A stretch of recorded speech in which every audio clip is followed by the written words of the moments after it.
Hey, guys, it is it. We are here. This is the last podcast of the 2024 NFL season. Can you even believe it? It seems like it's such a long season, but it's so long, but so short all at the same time. I can't believe it's over already. Exactly. Or is it that you guys felt like the season was over a while ago? Like, I know as a 49er fan, it wasn't over that long ago. Yeah, for you, definitely. Either one of them. I know for me, it's kind of like speak for yourself. I definitely will. That's exactly where I was going with that. Definitely 100% where I was going with that. No, did we enjoy the Super Bowl? Wow, I was so happy. I mean, I didn't want anybody to win, right? Like, but if something had to happen, it was what happened that night, and it was glorious. My biggest concern was the first penalty call of the game against the Eagles, at which point I had to sit down. I took a deep breath, but I was like, it can't happen again. It can't happen again. But it didn't. I was reading and seeing all the memes about the fans in the NFL finally got to the said enough crap to the referees that they decided to actually play a fair game and let the ref appropriately. So it was nice to see Mahomes get hit once or twice without there being a big penalty afterwards. Homeboy had, I think, 6 sacks, y'all. 6. Yeah, that was crazy, but it felt good. I mean, I don't want anyone to get hurt, but he is usually so slippery and nobody can get a hold of him. And to see it happen over and over and over again, it was satisfying. Yeah, for sure. So let's recap here. First of all, Laura just noticed the shirt. We gotta give props to the shirt here. I hope both teams lose. Go Lions. Go Lions. Beth, you needed the same shirt, but go Bills. I know. We have a lot to cover about the Super Bowl, but we'll start with the final score, which was Philadelphia 40 and Kansas City 22. I have to be completely honest and let you guys know I totally checked out at the fourth quarter. The fourth quarter, I was like, I got to go to bed. This is a total snooze fest. I think it was like when Patrick Mahomes finally connected with, was it Smith-Schuster? Is that who he connected with into the like when he first started kind of making? We finally had a drive. Stringing things together. I was just like, okay, I'm good. Like, this is definitely, because you can't sleep on Patrick Mahomes. I think, Beth, you and I were texting, and at one point I texted you and I was like, yeah, but I remember once upon a time, long time ago, when Peyton Manning was still on the Indianapolis Colts, he was coming here to Tampa to play the Bucs. It was a Monday Night Football game. I scored amazing tickets. Like, the surgeon I was working for gave me their tickets. We were in super bougie section where there was like diamonds everywhere. And I was like, okay, yeah, like I've never been to a game like those kind of seats. Anyway, so Greg and I were sitting there, we were watching the game, and it was like the Bucs were like killing Peyton Manning and the Colts. And I was like, well, it's Monday night. I got an early day tomorrow. Peace out. We left in like the third quarter, and they were down by a 4-score deficit, like not even like 4 touchdown deficit or something crazy like that. And we get home, we went to sleep, we woke up the next morning, and literally we were like, what the hell happened? Like, the Colts won? Like, what? So I was like, this is exactly what Patrick Mahomes can do. So I was like, I am not going to stop this game, because we talked about this last pod, Beth. Like, we were like, who do we want to win? I was like, I'm cheering for Saquon. Saquon barely got any action. He didn't do anything. He did nothing that game. No, right. But he did nothing. But surprisingly, I was like very much excited about the fact that the Eagles were tearing the Kansas City Chiefs a new one. Like, I was like, oh, I'm at least enough of like, I'm rooting for a team now. Like, I wasn't initially. What up, Technics Chick? She's in the house. Technics Chic. I always say that wrong. There she is. Hey, girl, hey. So I was like, definitely can't go to sleep until late in the fourth. Like, I think it was, like I said, right before things started happening for Kansas City. I was actually shocked when I woke up the next day and saw they scored 22 points. So yes, she said happy Chiefs didn't win the Super Bowl day. Yes, amen, sister, amen, sister.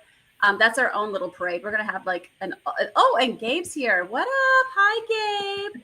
Hey, Thanks you made it, sir. I was like, thanks for reminding Mom that she had a podcast tonight. So let's go over the stats real quick. The Eagles. Did we call this, Beth? Tush push was going to be the first play, like the first scoring. I think we did. We definitely. I don't know if we said it, but we definitely talked about it as a possibility. We did. Jalen Hurts, of course, won the MVP. He balled out, like totally balled out. What a game. Good for him, man. What a game. Yeah. He was 17 for 22 for 221 yards, 2 touchdowns, 1 interception, 119.7 rating. Interestingly, Patrick Mahomes somehow put up more yards. He was 21 for 32, 257 yards, 3 touchdowns, 2 interceptions, though, and that's what brought his rating down to 95.4. Saquon. But that was all in the fourth quarter. Yeah, correct. But that's like the thing. That's why you can't sleep on him, right? Saquon ended up with 57 yards. That's it. His average was 2.3 yards. Like but they didn't need it, right? I actually texted Beth at one point. I was like, AJ Brown for MVP. He was catching some balls. He got some touchdown. Like he was having a bit of a game. All right, Beth, we have yet to get to you on any thoughts. I'd love for you to dig in, sis. About what? About the game? About you tell me. The game. It was so good. Like I said, it was so fun to watch. Just watch them slowly die. I sent a text to you. I sent a text to some other friends who are Baltimore people. And I said, listen, like, is there a chance? Is there a chance we could shut them out? And I said we, because I was so vested in the Eagles winning at that point that they became my team. And it was so fun to watch. I was, my husband's out of town this week, so I was doing laundry and folding. And so the first half I was in and out a little bit, getting kids to bed, part of the halftime show. I had to go back and watch the halftime show later. So like I was doing lots of things, but that second half, I was in it. And especially that third quarter, I was like, golly, they were pretty to watch, man. Yeah. Fly, Eagles, fly. Laura, wait, I'm asking you this, but weren't you like team I'm not watching? Were you? Well, that's an empty threat, really. I went to a Super Bowl party at my neighbor's house. He always has one. Lots of food, lots of people. So, I like the community aspect of football. So that's always fun. It doesn't really matter who's playing. And if it had been the Lions, that would have been a very different story. There would have been a whole different situation happening. But yeah, I didn't really care if either team won, but definitely about halfway through the first quarter, I was like, I'm pretty sure it's going to be Philly. Because the Chiefs just did not look great. So yeah, I decided my alliance at that point. Almost everybody else in the room was for Philly. So just, declared that to be the case. And we stayed at the party until just after the halftime show, and then went home and watched a little bit more, and then took an hour break to watch something else. And we came back to the game right in the last 3 minutes, where Mahomes threw that 24-yard pass to Xavier Worthy. And I was like, whoa, wait a second, what's happening? But that actually won my husband a bet. So because Xavier Worthy got a touchdown. Oh my gosh. So we'll take it. I love my team. There's somebody from the 49ers. I feel like it was Tabor Pepper, who is our long snapper. I feel like he tweeted out something like, where was this Mahomes last Super Bowl? It was just like, ouch. Yeah. I was like, that doesn't help me at all. But no, definitely the Eagles defense meant business. They won up front. I think, who was it that said it I don't remember who said it at the end, but somebody was like, yeah, we knew, no one was talking about it leading up to the game, but we knew their weakness was their offensive line. And so we just hammered it up. And they're listen, the Eagles off the defensive line. I think their average weight was like 300 and something. I mean, average weight of their, big defensive line, 300 and some pounds, right? And I was like, that's a lot of, good luck hammering away at that kind of D line, right? So, fantastic, just great planning on the Eagles team, both offensive, all three phases. Just they were rocking it. Eagles fans, they never disappoint. They were booing Taylor Swift, and I didn't think I'd ever see a whole stadium booing Taylor Swift. That was interesting. If there was ever a team, so I'm not a huge fan of booing people. Like, I think you have your opinion, whatever. But there's something about, the Eagles are so, people became Chiefs fans or football fans because of Taylor, right? And the Eagles all sat there and be like, we liked football long before you showed up. Like, I feel like probably more females were booing than men because they're like, don't bring all these fake fans into our stadium. I don't know, but I don't. She was an Eagles fan prior to, so I feel like that also has a lot to do with it. Yeah, I feel like Sure. Philly was very motivated with that, but I just think that Taylor just means so much to so many people that I just was like, oh, the whole stadium. It sounded like was like it was not quiet. Also, like when the whole stadium said A minor at the halftime show, but we'll get to that there in a minute. Who knew that could be a thing? Oh Who knew? my gosh. So, okay. So all the things associated with the Super Bowl, I want to talk a little bit about pre, my feed was filled with Jameis Winston. Like Jameis was Mr. New Orleans. I was like, he was everywhere and doing all the things. He was with a cowbell at one bar or something. He's riding the trike around with people in it and singing some kind of song about the trike. I don't know, or biking around. Like he was everywhere. Did you guys see this or was this just my feed? I missed it, everywhere. But I'm happy about it. I mean, the joy on that man's face is just unmatched. He is going to make boatloads of money not playing football. Like he needs to not worry about getting another contract.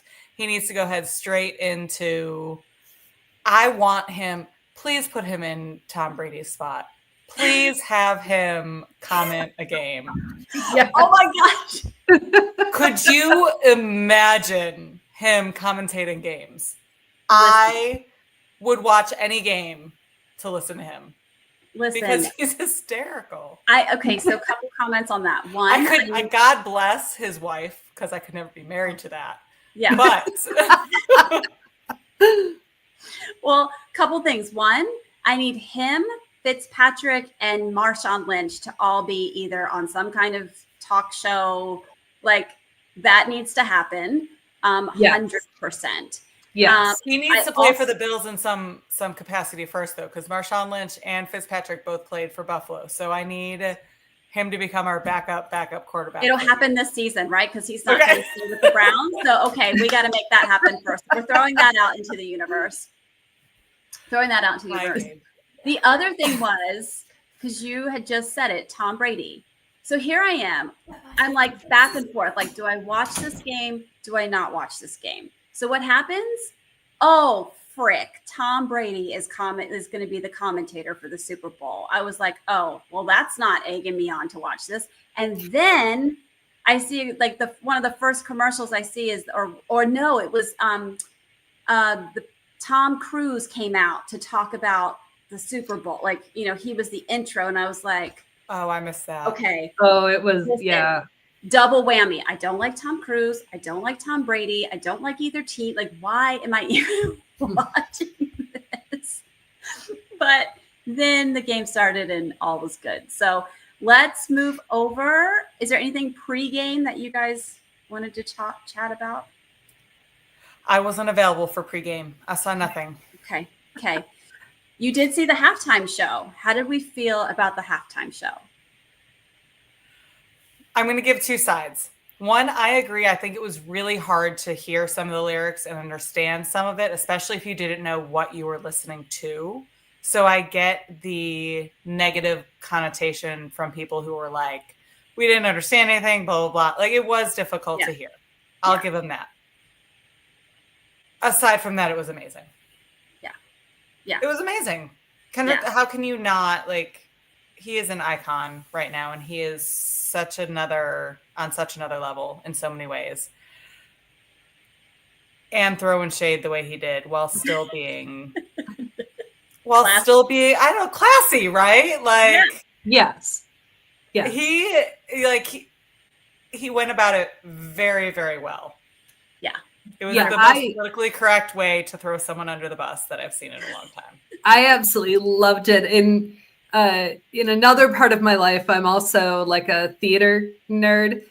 So I love performance and I love like dance and I can't do it and I could never be on the stage. But what I'll say about it was that I didn't need to understand all the lyrics to understand the performance. You know, that the dancing was so amazing, the stage production was so amazing.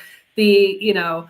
All of the Samuel L. Jackson and Serena Williams and all of that, it was pitch perfect. It was exactly what it needed to be, exactly when it needed to be for a variety of reasons. And yeah, I thought it was just absolutely outstanding. Yeah. So I'll say, like you, Beth, I couldn't really hear the lyrics. They weren't crisp. I don't know if it was the sound, the microphone. Somebody was telling me that it wasn't ideal for like a stadium, like that kind of, That's fair. And I said, that's fair. It's exactly what I said, verbatim. But to your point, Laura, I am a performer. I was a dancer. And so like, to me, it was so beautifully visualized. Like, my son was kind of like, I don't like Kendrick Lamar. Fine, you don't have to like him. I go, but the visuals are just amazing, stunning, breathtaking. I mean, I could see points of, later, of course, you guys have seen all of the comments about what he was really portraying out there, mm-hmm. the division, the divide within our country, the country that was made on the backs of not just African Americans, on Native American, like lots of us indigenous or minority groups. But it was I could see it. I didn't need to hear all the lyrics, but then going back and looking and hearing the lyrics and getting a little bit more and reading about all the details that went into it, I definitely, rewatched it and wanted to see it again.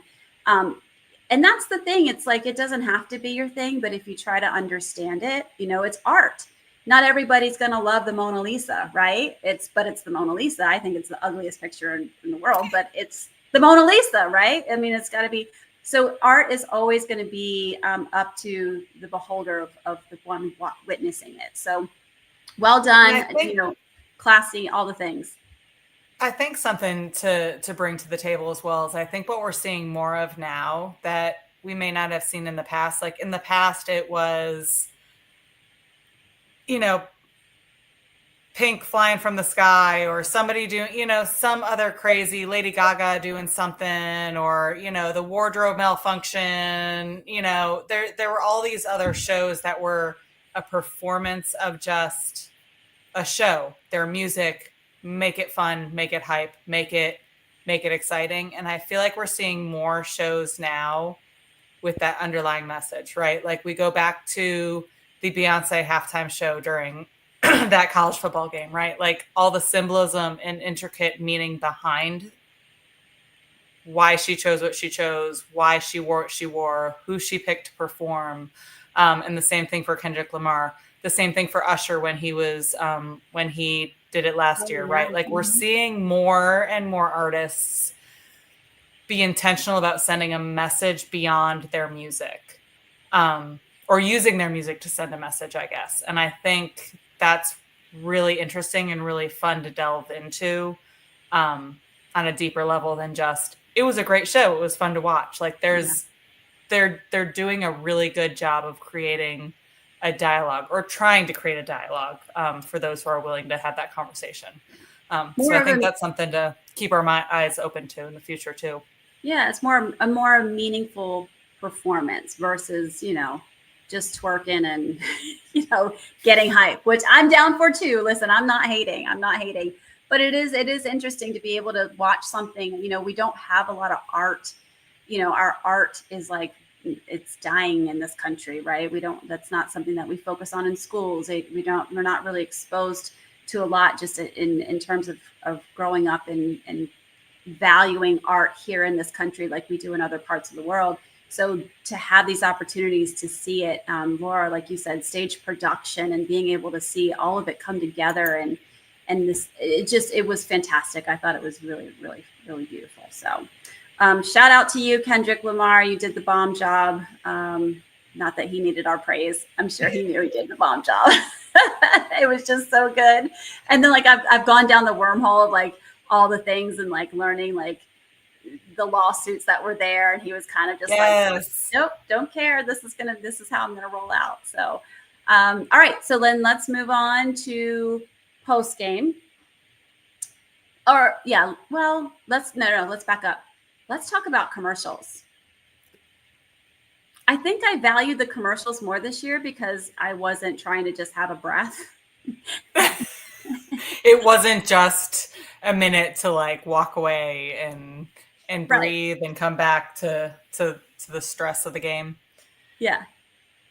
Yeah. Oh, the commercials were good. Wait, Technics Chick has said, I'm an old head from the Bay, so I love the 21-22 Super Bowl with Kendrick, Dr. Dre, Snoop, Mary J, Eminem, 50 Cent, showcasing California artists. Girl, we could be best friends because I just went to the Mary J concert last Saturday. And yes, I showed the hell out when those were the artists that were out on the stage. So that was 100%. One of my favorites too, other than Prince. Prince was the top of my list until the other day. Prince. I heard there's a meme of Prince like side-eyeing Kendrick, like.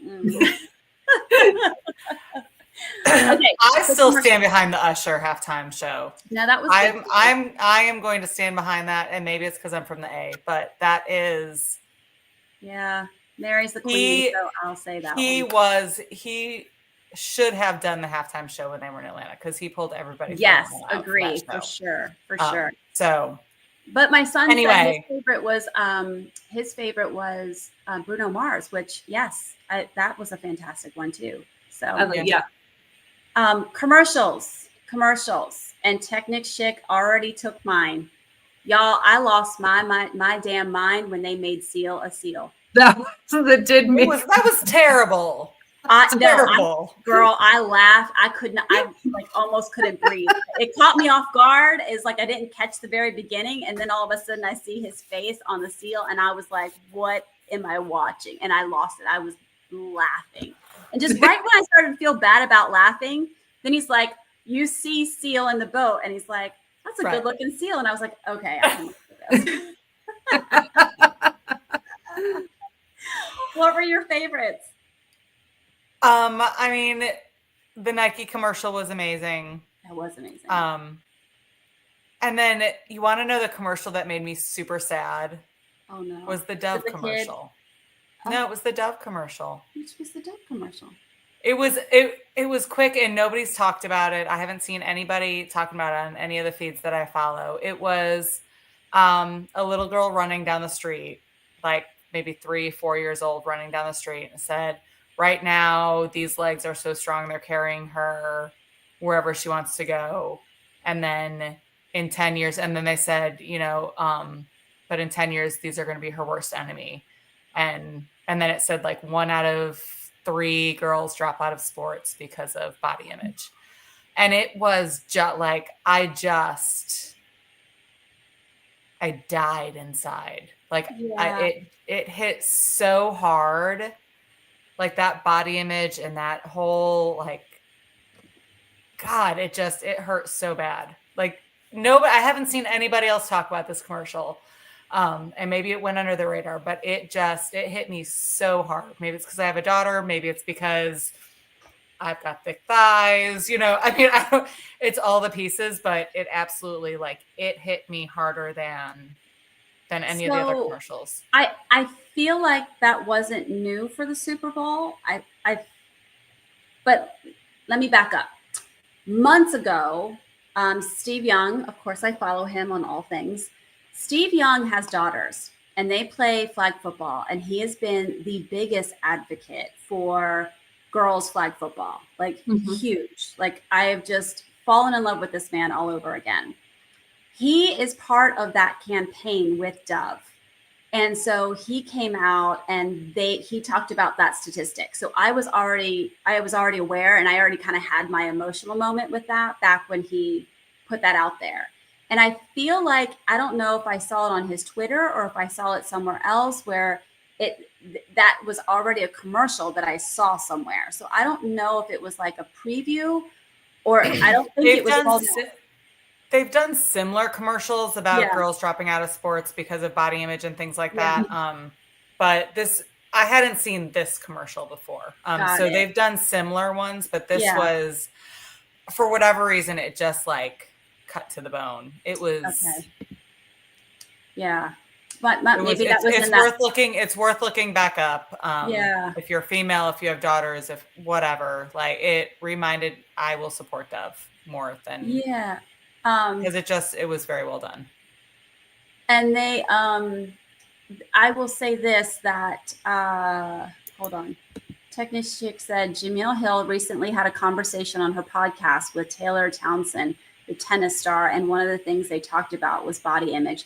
This is huge. Like, I remember years ago, I had shared the cover of ESPN, Sports Illustrated, something like that. And it was one of the softball players, and she was stark naked with a baseball bat on her arm.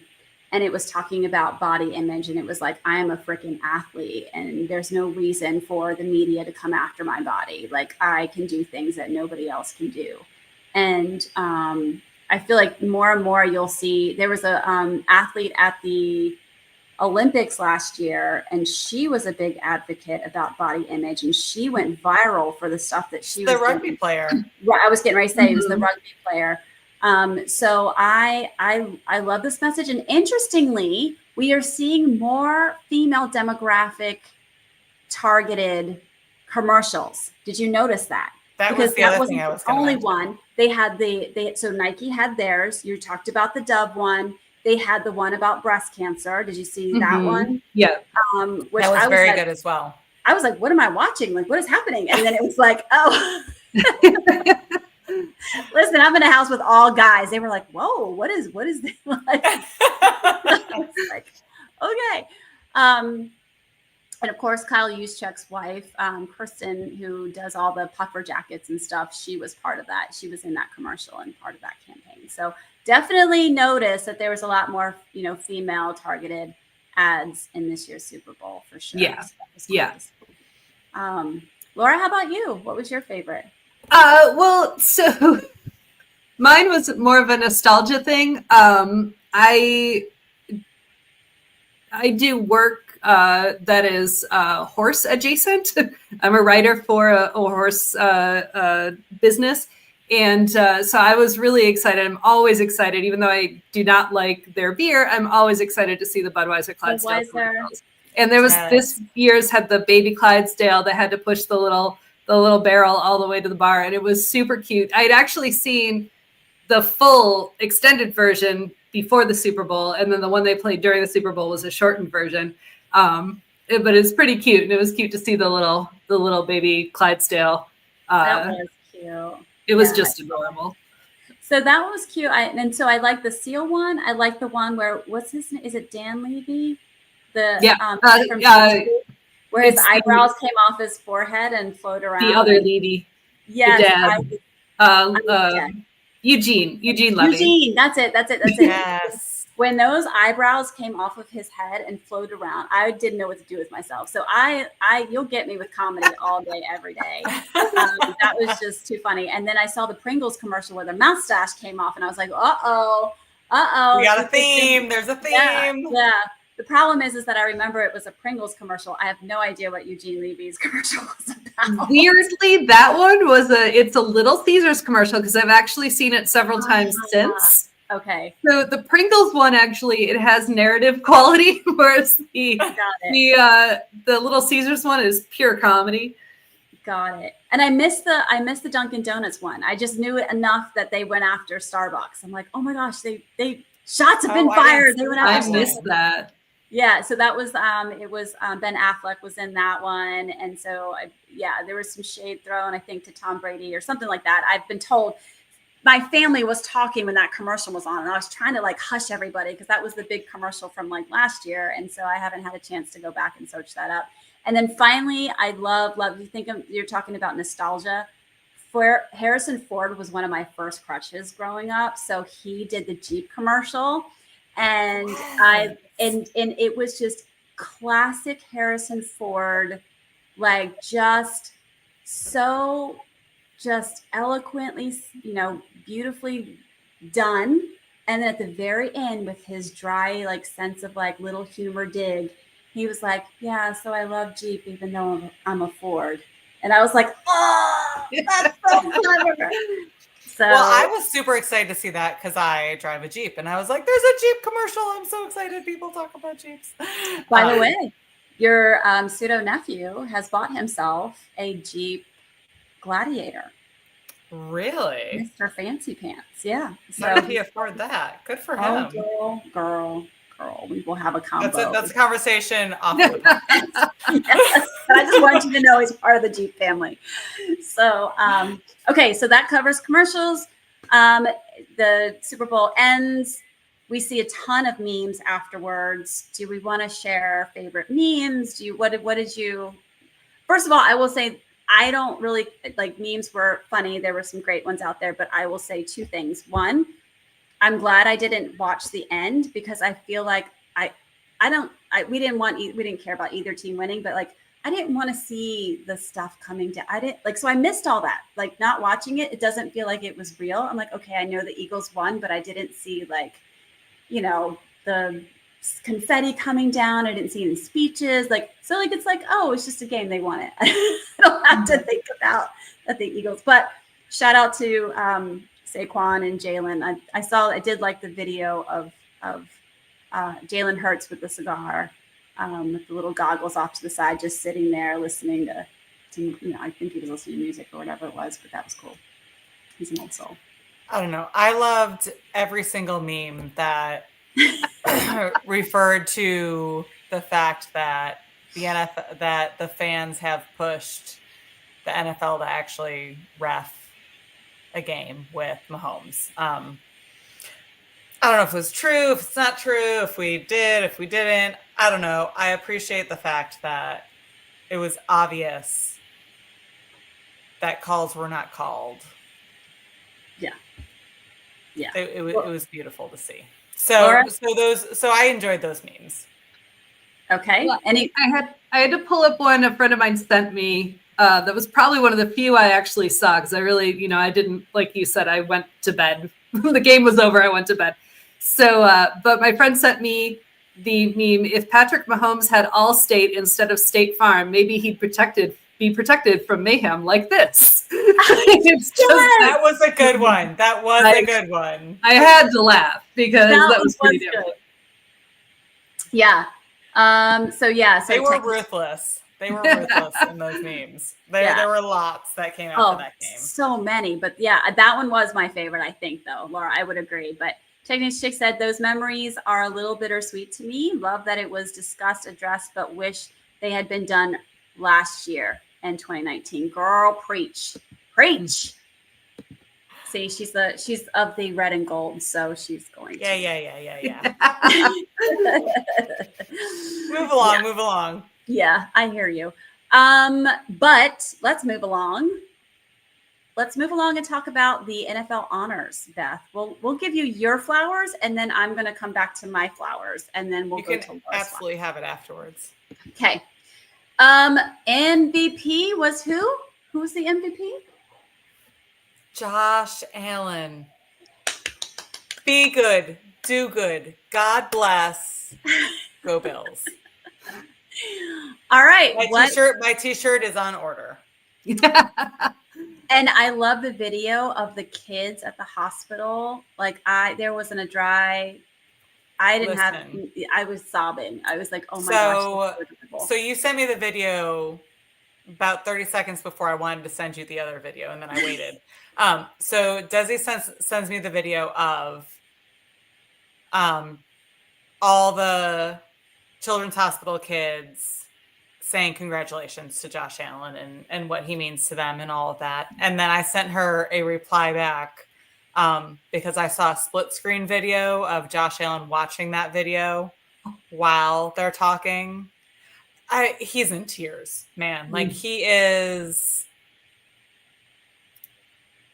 I've said this before. He is a special human. He is meant to be in Buffalo. He's not going anywhere. He is our people. He's a good human. And he is so grateful and proud to be where he is. And he is the sweatpants wearing every day of the week guy until he really has to get dressed up, right? Like I sent Desi a picture earlier this week. Or right before the honors, I was like, look, he's in a suit. He dressed up. Like he's going to dress up 3 times for this, for his wedding, and for his funeral. Past that, like he's going to be in sweatpants and a sweatshirt. Like that's just him and his family's personality. Like I love how his family was there, and I can only imagine what they're thinking, like watching a kid who, barely made it through high school playing football, couldn't play college anywhere, and is now sitting where he's sitting. As a parent, I can't imagine what that pride and what that emotion is to see that progression of a human that you raised and hopefully provided some guidance to. Like, it's amazing. Agree. Yeah. And the funny thing is, Laura, this will be no surprise to you.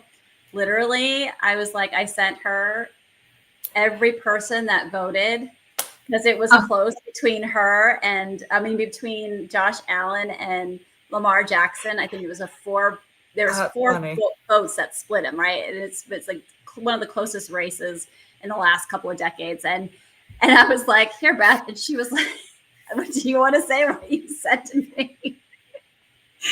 Go ahead. Like, who are these people? And she was like, basically, anyone who voted against Josh was dead to her. Literally. So then, wait, who voted? Was it who put him third?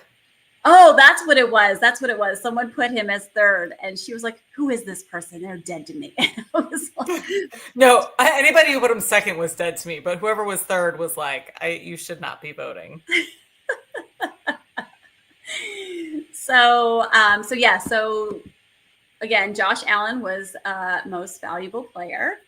Offensive player of the year. And hold on, one more thing, because this also speaks to his character and to who he is. He also got the Sportsmanship Award. So for somebody who came into the season as being most overrated and being voted most overrated and also being voted, I don't know, like trash talk or something, like he got some other award at the beginning of the season. To get both of those awards, I thought was pretty ironic. But he did a great job.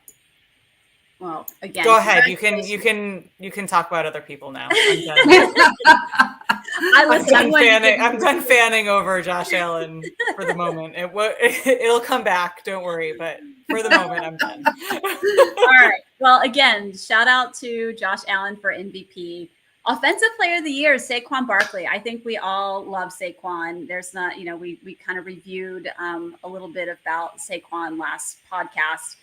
So shout out to him for becoming Offensive Player of the Year, which is interesting because Christian McCaffrey, also another running back, won it last year. So we've got back-to-back running backs, which, again, they've been trying to get their position recognized. And so I think this is a great way to do that. And hopefully the money will follow. So we'll see how that shakes out. I freaking love this. Defensive Player of the Year, Patrick Surtain of the Denver Broncos. A cornerback wins Defensive Player of the Year. I couldn't be more stoked about that. I mean, of course, I loved it when Bosa got it. But I will say, like, it's it's pretty impressive when a cornerback can win Defensive Player of the Year. So shout out to him. Definitely deserves it. Jaden Daniels, this was no surprise, Offensive Rookie of the Year. Defensive Rookie of the Year was outside linebacker Jared Verse from the Los Angeles Rams. He did do a hell of a job for the Rams this year, part of the reason why they were able to get so deep into the playoffs. And then the Comeback Player of the Year, Joe Burrow. Yeah. So it's funny because I'm sure you've heard this, and we had this discussion last season, right? Where I did not agree with the Comeback Player of the Year last year. So last year, the Comeback Player of the Year was Damar Hamlin, because people said he died and came back to life and whatnot, started playing again. And I said, just because he died doesn't mean he played well. I do thinking about her own Bills player, which is that's the comedy in this. And this is why I'm in the healthcare industry, in the healthcare field, right? But I do think, and I actually was thinking about this through the season, like, this is the year he should have won it, not last year, right? Like last year he came back. Yes, that's fair. He died, he came back, he showed back up, right? But this year he actually played like he belonged there, right? Right. And so this would have been the year that I would have said, this is the year he should have won it. No offense to Joe Burrow. Joe Burrow is an amazing athlete, an amazing football player, an amazing quarterback. I am glad that he won it. But if there was a year for Damar Hamlin to win it, it would have been this year, not last year. Yeah. Imagine how disappointed we would have been if Aaron Rodgers had won it. I hate myself. I love how Laura couldn't even hold it in. She's like, like that's not something that's happening. As a brief aside, I am super glad that that our former coach that has gone to the Jets now, of course, his first official act was to fire Aaron Rodgers.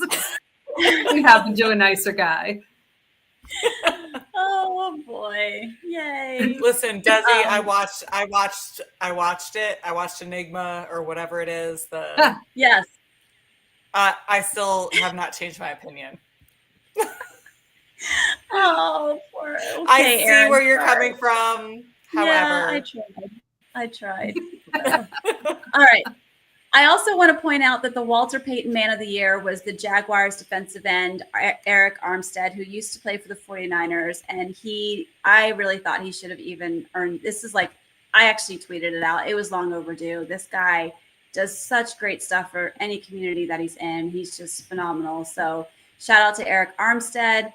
And the NFL Coach of the Year was the Vikings' Kevin O'Connell. I'm sure you have some thoughts on that because Dan Campbell came in second. There's 25 votes for O'Connell and 19 for Dan Campbell. I definitely want to let my Lions girl chat about that. I mean, Dan Campbell was robbed. The prize means nothing. Like, you can't go from the Lions when he started coaching. We were 3-13-1, and to take them to be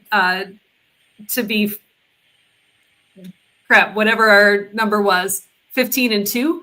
That's just not. How is that not the Coach of the Year? How is that not the Coach of the Year? And back-to-back NFC Championship games too, right? Like, yes. Yeah. And Laura, I am with you.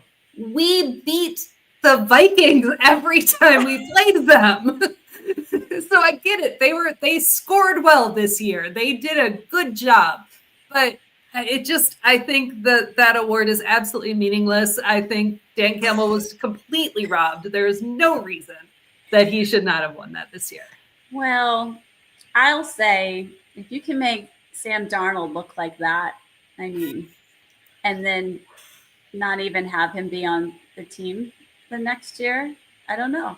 We'll see. Technics Chicks bring up Aaron Rodgers. She's waiting for Aaron Rodgers to finish his prophecy and join the Vikings like Favre did. So we'll see. Apparently there might be an opening. So, all right. So that was the NFL honors. I think that's all the things from that. What's going on around the rest of the league? I will tell you, my Niners, ladies, I think I just had a moment when all the news came out that sexy Baldy is coming back to the 49ers. We got Robert Saleh back. We are going back to the postseason. I promise you next year it is going to be like that. We'll be interested to see where Myles Garrett is going to go to. 49ers has been named one of the teams. So is the Bills. Yes, the Bills have also been eyeing him. Forget about me. Don't you forget about me. We're making a hard push for that. We have no money for him. We're making a hard push. Nobody has money for him. Are you kidding me? He's like, I want to be on a winning team. They're like, let's see where we can find money. And ding, ding, ding. At the exit interviews, all of a sudden, Deebo Samuel's like, I would like to request a trade. So, we'll be interested to see what happens with Deebo. So, yeah. And she feels me. Technics Chic says we need GIFs on YouTube so I could post the Saleh jumping up and down on the sideline GIF. Yes, girl, yes. I feel like he lost weight. I feel like he looked sickly like when he was with the Jets. So he just needs to come on home and get back to healthy. But I don't know that we'll have him for very long. We'll see. We'll get him and probably be rolling out again in the year. But hey, we just need one solid year. Get Dre Greenlaw back, and I'm ready now. I'm ready for the next season. Any news for your guys' team? We're holding on to Joe Brady for one more year, despite lots and lots of people being interested. I think 1 or 2 more years, and this probably is going to sound bad. I think we need 1 or 2 more years with him before Josh Allen is fully just running the offense, and it doesn't matter who is in that offensive coordinator position. So super excited to have him back for another year. Would love to have him back for a couple of years. Hopefully we get a Super Bowl out of the deal. And then I think Josh Allen's smart enough. I think he's going to be able to run it from there despite whoever takes that position. That's my opinion. We'll see what happens, but that's where I'm standing. Okay. Laura, girl, what's happening? Your team is disassembled. What has happened? Well, and obviously the big news for us is the shakeup in the coaching staff. We knew that both Aaron Glenn and Ben Johnson were probably going to leave. It's insanity that Ben Johnson went to the Bears, but we'll deal with that in the season. But we brought in John Morton from Denver, and we promoted Calvin Shepard. So, I think that's going to be great. Like, I'm not too worried. I mean, most of our team is not. I mean, obviously there's going to be things happening here and there, but most of our players are sticking around. And we're going to get Hutchinson back next year. So, I'm positive. I don't know that we'll be 15-2 again this year, but I do think that we'll be contenders. Like, I think that we'll make it to the playoffs, and I still think a Super Bowl's on the table. So. All right, Laura, we will see you in the playoffs, okay? Because I'm feeling pretty good. So hopefully, I guess I should. And we'll see one of you in the Super Bowl. That's it. All right. What a way to end our final podcast of the 2024 season. We are already talking shit, and it's not even been preseason yet. Oh. Hey guys, I just want to thank you for following us this past season, enjoying the time together, and laughing through the season, crying through the season, whining through the season, all the things. Enjoying Beth and I's crazy escapades. We had an incredible season. Beth, that is going to be my core memory from this season is our snow game that we experienced in Buffalo. That was freaking amazing. Laura, it's been great having you this year. We definitely want to extend you and have you come back for the 2025 season. But to everyone out there that takes the time to listen, to chime in, message us, always, Technics Chic, thank you so much. You're always here. Gabe, we love you. We always appreciate the love and support. So check out our Instagram page. We always have all of our recipes from the year, from all of our mocktails, cocktails, all of our fits that we've put out there, all the things. It's always on Instagram. We'll pick this back up in July, August, more like August as we start the preseason, and keep in touch. So until now, happy football. Go Bills.